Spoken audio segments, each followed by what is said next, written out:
Garam merupakan mineral kristal yang dapat menambahkan rasa asin dalam makanan. Mineral ini terbuat dari dua unsur, yaitu natrium dan klorin. Natrium dan klorin merupakan zat penting bagi tubuh karena membantu otak dan saraf untuk mengirimkan impuls listrik. Tahukah kamu bahwa garam merupakan salah satu bumbu dapur yang paling sering kita gunakan setiap hari? Rasanya yang gurih membuat makanan semakin lezat. Namun tahukah kamu berapa sebenarnya takaran garam yang sebaiknya kita konsumsi setiap harinya? Berikut penjelasan dari dosen ahli gizi Universitas Hasanuddin. Tidak boleh mengkonsumsi garam berlebihan, kan harus dibatasi. Memang teori itu cukup 1 sendok kecil sehari, ya. Jadi 5 gram, 6 gram, ada yang bilang 7 gram, ya. Seperti itulah. Tidak bisa berlebihan, ya. Karena apa? Ya, karena garam itu kan memberikan pengaruh untuk keseimbangan asam basa, dalam bahasa kedokteran keseimbangan asam basa, tapi secara lebih sederhana memberikan pengaruh kepada penaikan tekanan darah. Kalau berlebihan bisa saja mengalami hipertensi, yang paling umum itu hipertensi. Makanya pada mereka-mereka yang sudah terdeteksi pernah mengalami peningkatan tekanan darah tadi, ya, hipertensi, itu disuruh mengurangi garam. Tidak boleh garam berlebihan.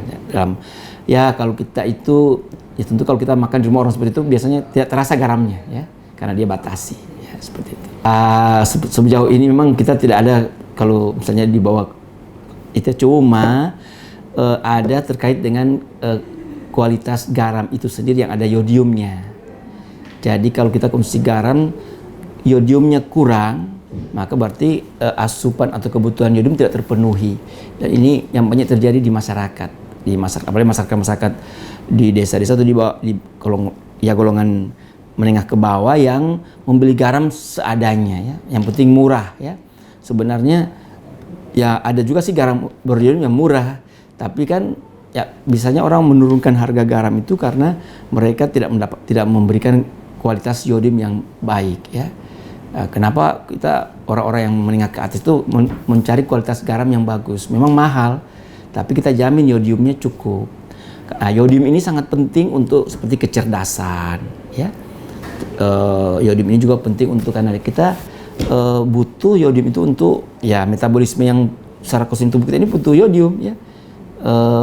Kurang yodium, ya bisa saja kurang, bisa anemia juga, bisa jadi anemia, ya, bisa terjadi pembesaran gondok seperti itu, dan hal-hal yang terkait dengan itu yang memang sangat mengurangi sumber daya manusia, seperti itu.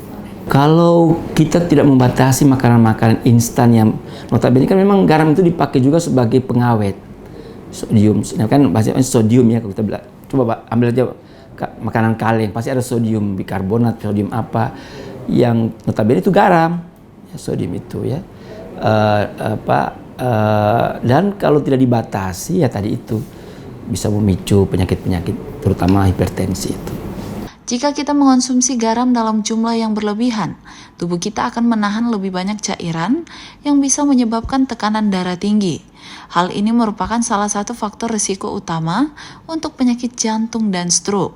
Oleh karena itu, sangat penting untuk mengontrol asupan garam kita sehari-hari agar kita bisa tetap menikmati makanan yang lezat tanpa mengorbankan kesehatan. Andrea Ririn Karina, Muhammad Saiful, Unhas TV.